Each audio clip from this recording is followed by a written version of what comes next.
જામનગર શહેર અને જિલ્લામાં તસ્કરો બેફામ બન્યા છે। તાજેતરમાં સિક્કા ગામમાં ₹14 લાખની ઘરફોડ ચોરીનો બનાવ સામે આવ્યો છે। જે ચોરીનો ભેદ હજી ઉકેલાયો નથી, ત્યાં જ જામનગરમાં વધુ એક નિવૃત્ત આર્મી મેનના બંધ મકાનને તસ્કરોએ નિશાન બનાવ્યું અને સોના ચાંદીના ઘરેણાં, રોકડ રકમ તથા રિવોલ્વર મળી કુલ ₹18,56,000ની માલમત્તા ચોરી કરીને લઈ ગયા। આ બનાવની પોલીસમાં ફરિયાદ નોંધાવતા ભારે ચકચાર મચી જવા પામી અને પોલીસ ટુકડી તપાસ માટે દોડતી થઈ।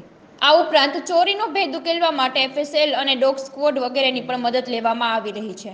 નિવૃત્ત આર્મી મેનના દાદીમાનું નિધન થયું હોવાથી અંતિમ સંસ્કારની વિધિ માટે સમગ્ર પરિવાર વતનમાં ગયો હતો। પાછળથી તસ્કરોએ મકાનમાં હાથફેરો કરી લીધો હોવાનું સામે આવ્યું।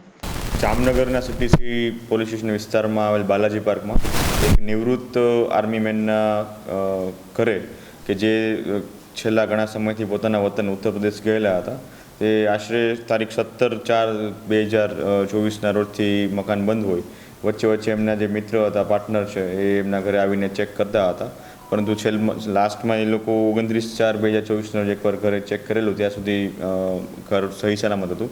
ત્યારબાદ 3/5ના રોજ ફરીથી ચેક કરતા ઘરના તાળા તૂટેલા જણાયા હતા।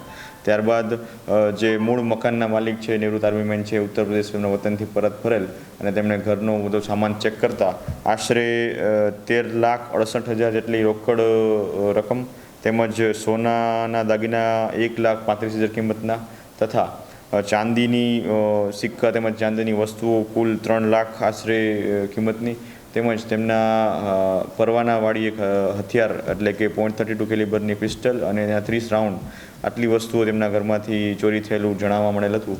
જે બાબતને અનુલક્ષીને city C division police station વિસ્તારમાં IPC 454, 457 અને 380 મુજબની FIR દાખલ કરવામાં આવેલ છે। એ જે ભાઈ છે આ આર્મીમાંથી નિવૃત્ત છે, તેમજ તે નિવૃત્તિ બાદ અલગ પોતાનો બિઝનેસ પણ ચાલુ કરે છે, મસાલાને લગતો એમનો પોતાનો બિઝનેસ છે અને તે રોકડ રકમ તેમના બિઝનેસને લગત હોય જેના બિલો તેમણે રજૂ કરેલા છે।